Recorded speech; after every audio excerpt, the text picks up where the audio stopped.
Do you want to remove the work from home? I certainly don't. Let me explain why. Most days I log on to LinkedIn so that I can post my sales related content to motivate people to make more cold calls so that they can find more success sooner rather than later in their sales careers. Inevitably, I get wrapped up in the LinkedIn articles on the homepage because they have such catchy titles, right? Today in particular, there were two articles that were quite contradicting that I think you'll find interesting. Next time you're scrolling through LinkedIn, give my page a look and let's connect now to join professional networks.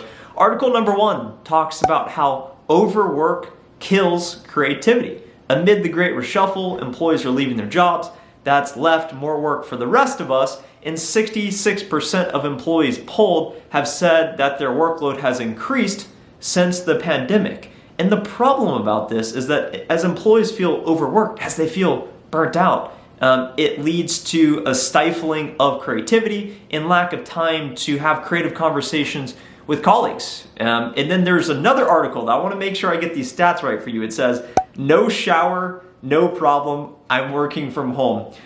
While we may have all saved money eating out less and traveling less during the pandemic, some of us have saved time too. Americans are spending 9 fewer minutes on personal grooming. Not sure if that's a great stat. I am wearing deodorant, by the way. When not going into their workplace, per a survey of nearly 4,000 US workers who work from home, thankfully, 95% of us still brush our teeth on the days we don't head into work, but only 82% wear deodorant when working from home, and only 73% bathe or shower when working from home, compared to 85% when heading into the office. Essentially, one article is saying amid work from home, overworking has stifled creativity. On the other hand, working from home has led to more free time, so therefore more productivity. What does all this mean? I'm going to cut through the noise right here, right now, and share my viewpoint on work from home and hopefully provoke some thoughts in your head on issues you may not have been thinking about. Stick around until the end of the video and I'm going to share my thoughts on the 4-day work week. I recently learned about the Bolt CEO who has implemented a 4-day work week. He has made a lot of noise recently on Twitter, punching up on Y Combinator and the Stripe Mafia for essentially talking about the malpractice of Silicon Valley, how it's fiercely competitive, and a lot of interesting stuff. I just listened to him on a podcast today. If you'd like to support the channel, hitting the like button below really helps. As I think about work from home, I'm fortunate to be employed by an employer that offers complete hybrid flexibility. We initially implemented a 3-day in the office, 2 days out. Many of my colleagues work fully remote, and while I choose to go into the office 5 days a week, I think it's great to have that flexibility first and foremost. So any organization that wants to remain competitive and attract top talent needs to offer the perk of flexibility around the way in which you want to work.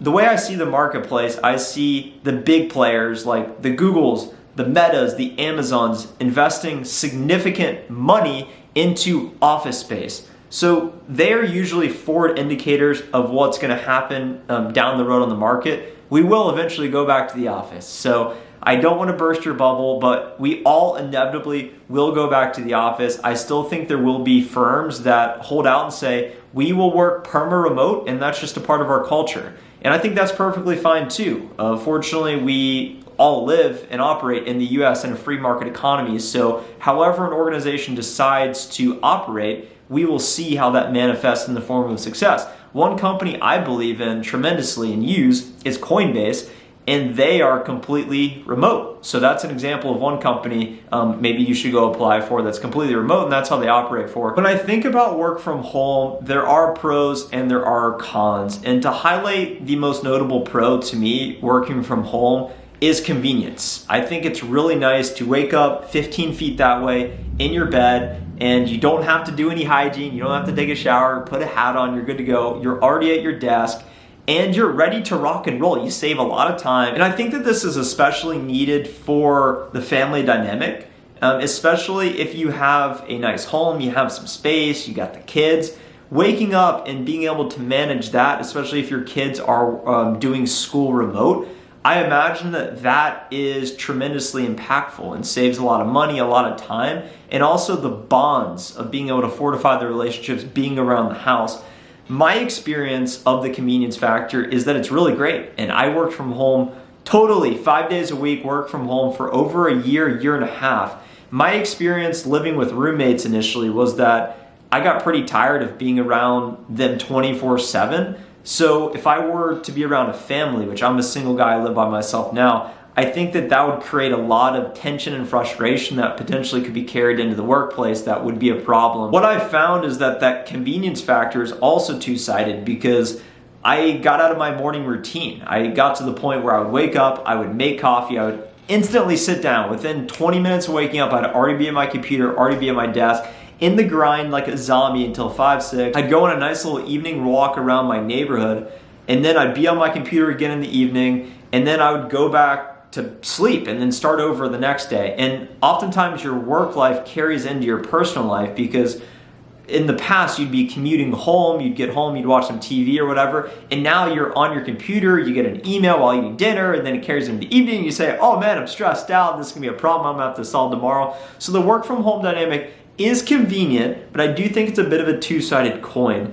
From a con standpoint of work from home, something I've read about is proximity bias.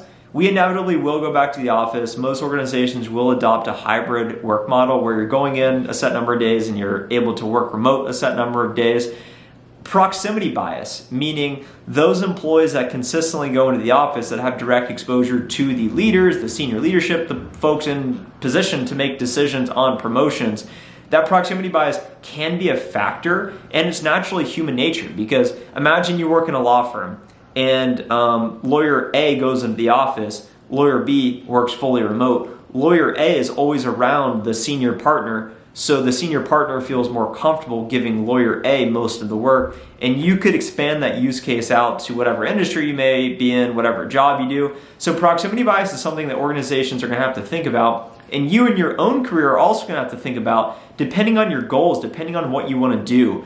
And it all plays back into the removing the work from home. I think the premise of a lot of these articles is that people are complaining that they have to do the work.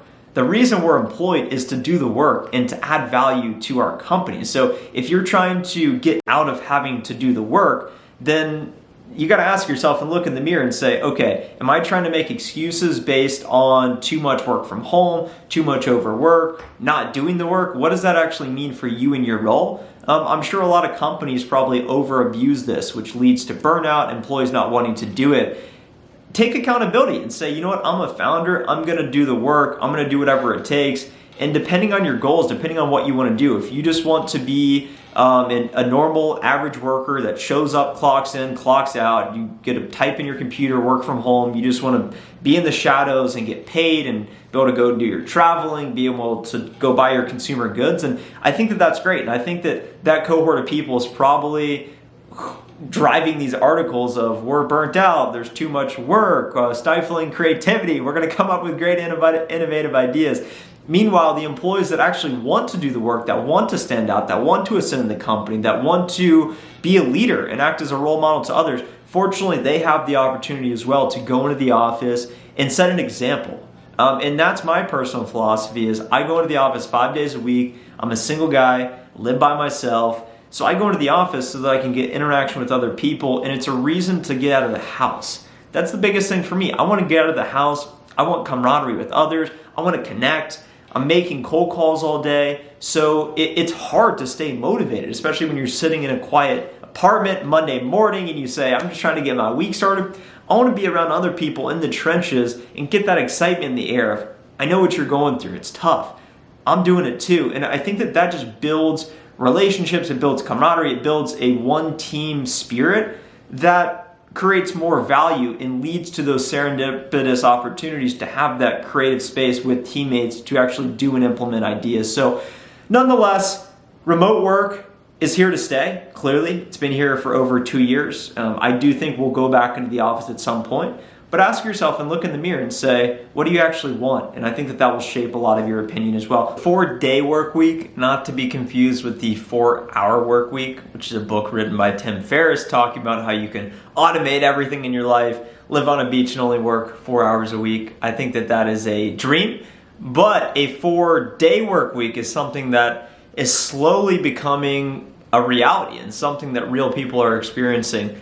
Bolt, which is a $14 billion fintech company, has implemented the 4-day work week. And my understanding is the primary reason is that they don't want to overwork employees, and they want really the employees to feel like they can bring their full self to work. And they think by limiting the time in which they will actually be in the office, it will lead to productivity increases. And I think intuitively, my initial reaction was, oh, 4-day work week, that's a joke. The company will be less productive. How could you ever run a business like that?